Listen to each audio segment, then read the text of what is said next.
Saludos y bienvenidos a Cuéntame un cuento. La dama de los cipreses. A veces, tener constancia de los sucesos no los hace más comprensibles, sino que aumenta su carácter ignoto, mucho más cuando sus orígenes son muy lejanos y su final, se intuye, no podrá verse en una vida. La historia que os voy a relatar me tiene en vilo desde que la conozco. Tuve constancia de ella por un hombre que conocía mi afición por los hechos paranormales y acudió a mí buscando explicaciones para lo que le estaba sucediendo. Faustino se llamaba y era el guarda del yacimiento arqueológico de los cipreses. Cuando me contó por primera vez lo que había visto, confieso que no di mucho crédito a sus palabras. Pensé que se trataba de una más de las supersticiones que aparecen siempre en las fechas próximas al Día de Todos los Santos. Faustino se puso en contacto conmigo a través del teléfono.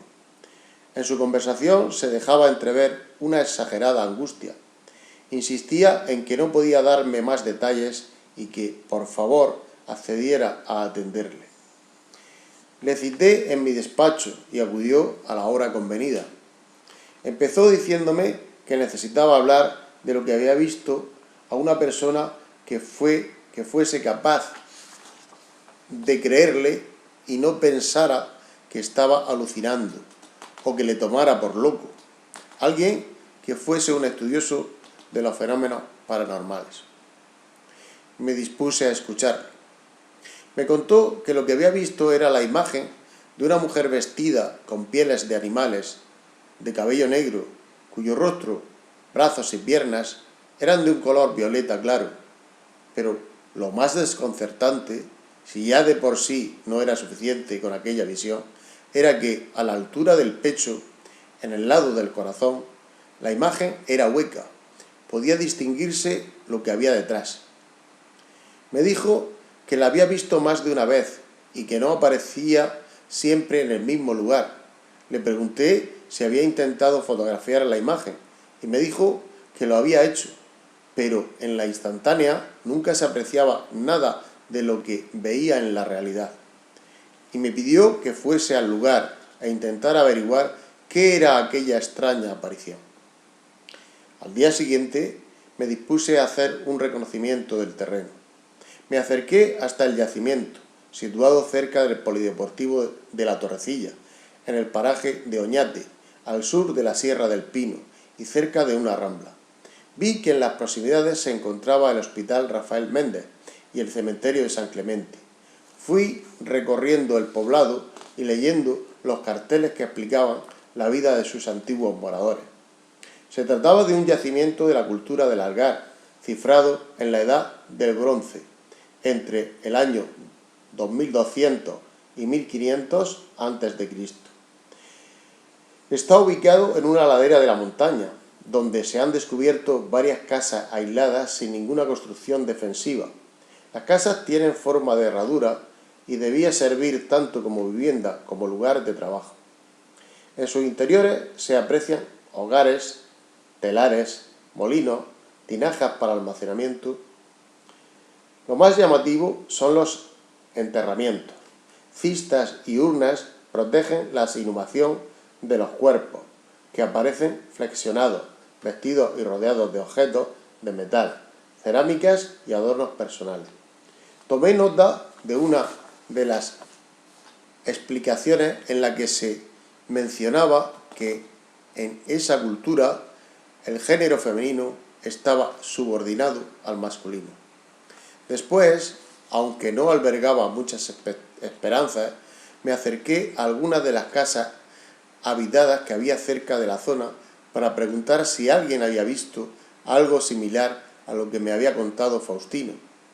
En una de ellas encontré a una mujer muy dispuesta a pasar la mañana charlando. El tema derivó rápidamente hacia lo extraño, algo que entusiasmaba a la señora. Me contó lo que recordaba de lo que había conocido de pequeña por boca de su abuela. La señora se puso muy interesada al saber que su historia podía salir en los medios especializados en temas inexplicables y entonces comenzó su relato haciendo énfasis en las palabras. Me dijo que su abuela llamaba a la historia la leyenda de la mujer sin corazón. Era una aparición que solo se presentaba ante aquellos hombres que habían hecho cosas malas, muy malas, resaltó, y que no habían sido castigadas. Se decía que era una leyenda muy vieja, de cientos de años, quizá miles, que se trataba de una mujer maltratada y despechada que después de morir y ser enterrada se aparecía para vengar su desgracia en todos aquellos que tratasen mal a las mujeres, que no tenía piedad con nadie. Atormentaba a sus víctimas hasta que ellas mismas perdían la cabeza y terminaban terriblemente. Cuando escuché aquel relato, hice memoria a ver si en algún momento había hecho algo que me pusiese en la lista de la dama de los cipreses. Sentí remordimiento por algunas situaciones, pero no recordé nada que pudiese considerar maltrato para con una mujer. Di mi investigación del día por concluida y regresé a la ciudad. Poco tiempo después, Faustino me volvió a llamar. La segunda vez que lo vi tenía un aspecto deplorable. Daba la impresión de que estaba sufriendo mucho y apenas había dormido. Su ropa olía a alcohol y a esa mugre misteriosa que rezuman los géneros textiles cuando llevan empapado en sudor varios días. Un tufo agrio que echaba para atrás. Su lenguaje era desilvanado, con lagunas de conocimiento, balbuceante en ocasiones. Me imploró que le ayudase, pero yo no supe cómo. Me contó que la imagen de la dama de los cipreses lo perseguía, que la encontraba allá donde iba. No podía soportar su presencia y huía de un sitio a otro, provocando el desconcierto de la gente que la veían alejarse corriendo. En su casa se despertaba sudando, le dolía la cabeza hasta el punto de pensar que le iba a estallar en cualquier momento. Había ido al médico y le había recetado unos medicamentos para la ansiedad y para la somnolencia, pero no le estaban haciendo el efecto deseado. Estaba desquiciado, no podía ni trabajar, tenía pánico a acercarse a su lugar de trabajo y no podía decir a sus jefes el verdadero motivo. Había pedido la baja por enfermedad y ponía toda su esperanza en que yo encontrase alguna explicación a lo que le estaba sucediendo. Le escuché con calma. Podría ser cierto que viese la imagen de un espectro. Había conocido algunos casos en los que la aparición de seres de otro tiempo cesaba cuando veían cumplido algo importante que habían dejado de hacer cuando estaban vivos. Pero en el caso que me contaba Faustino, no veía cuál pudiese ser el motivo de la aparición que le atormentaba. Luego recordé la leyenda que me había contado días atrás la señora que vivía cerca de la zona donde se encontraba el yacimiento de los cipreses, y me aventuré a indagar en la vida de Faustino. Le pregunté si en aquellos momentos se ocupaba alguien de él. Me dijo que desde hacía 2 meses vivía solo. Su actual pareja, la mujer con la que había convivido los últimos 3 años, le había dejado y no sabía dónde encontrarla. Le pregunté el motivo de su abandono. Me dijo que no lo sabía y matizó que cuando la encontrara se iba a enterar. Me alarmó el tono amenazante de sus palabras, en el que latía una violencia larvada y brutal, y entonces me atreví a comentarle. ¿Puede que exista algún hecho relacionado con tu vida que tenga que ver con lo que te está sucediendo? Aunque no seamos conscientes, el mundo tiene otras dimensiones ocultas a nuestros ojos que son difíciles de comprender, y los hechos viajan por las ventanas del tiempo. De ese otro mundo nos vienen a perseguir las consecuencias de nuestros actos. No se puede hacer otra cosa que afrontarlas, pues nunca podremos vencer a las fuerzas que nos las mandan.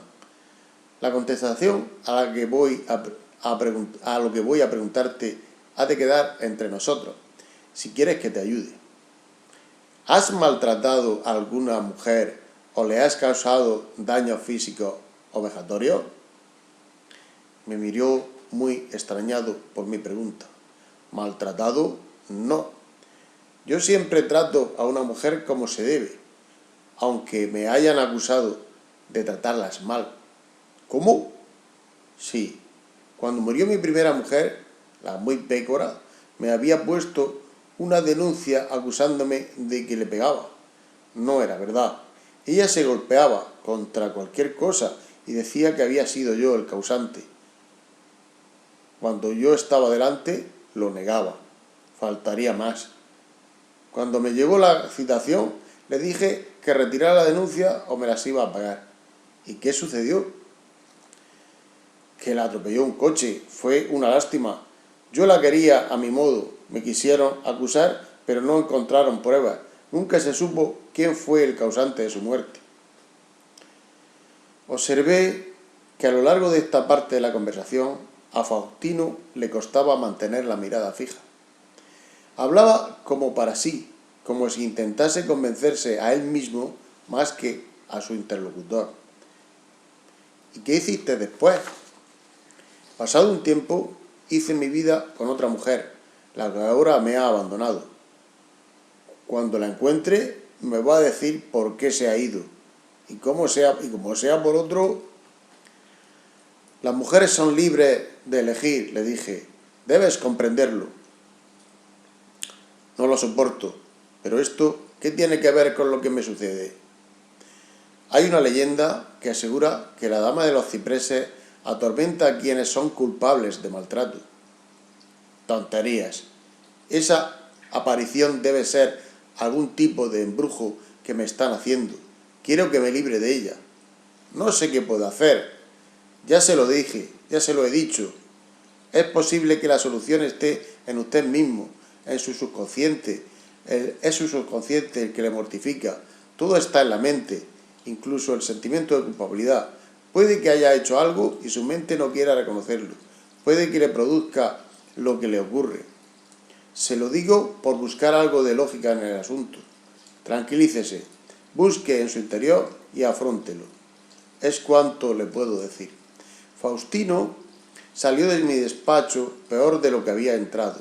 Le vi una mirada perdida que se turbó y que me turbó. No se despidió, solo antes de cerrar la puerta me dijo: yo no he hecho nada. Entonces, nada tiene que temer, le dije para tranquilizarlo. Todo hubiese quedado en una sencilla historia si no fuese porque 3 días después leí en la prensa que habían encontrado un cuerpo sin vida a 2 metros de una cista funeraria del yacimiento de los cipreses. La noticia explicaba que se trataba de un suceso muy extraño. No había señales de intervención humana en el lugar y el cuerpo de Faustino se había arrancado y al cuerpo de Faustino le habían arrancado el corazón. El forense había dicho que los desgarros que presentaba no habían sido producidos por ningún objeto cortante, que parecía que le habían arrancado el corazón con las manos, algo aparentemente imposible. Un sudor frío e inquietante me recorrió el cuerpo y me dio por pensar: ¿y si realmente existía la figura vengadora de la dama de los cipreses? ¿Y si se trataba de un ente milenario que vagaba por el tiempo dando cuenta de los maltratadores? Bajé la vista y seguí leyendo. El periódico daba una pequeña biografía de Faustino. Mencionaba la muerte de su esposa y decía que su pareja actual, que se encontraba en un piso tutelado y bajo identidad falsa, había declarado a la policía que Faustino la había amenazado con hacerle lo que a su primera esposa, si denunciaba que le pegaba cuando no hacía lo que él esperaba. La mujer terminaba dando gracias al cielo por haberse librado de él. Como estudioso de los fenómenos paranormales, he de decir que algo misterioso y sobrenatural intervino en el fatal desenlace de Faustino. Siempre hay un velo de misterio que cubre lo tangible de los hechos, algo que no deja pasar el aire que envuelve lo inexplicable.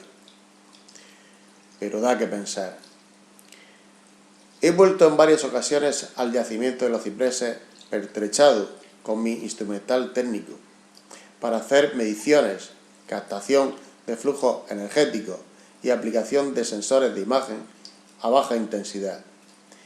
Nunca había ocurrido nada hasta que un día la pantalla de mi tablet, a la que estaban conectados los sensores, registró un sesgo de imagen violácea.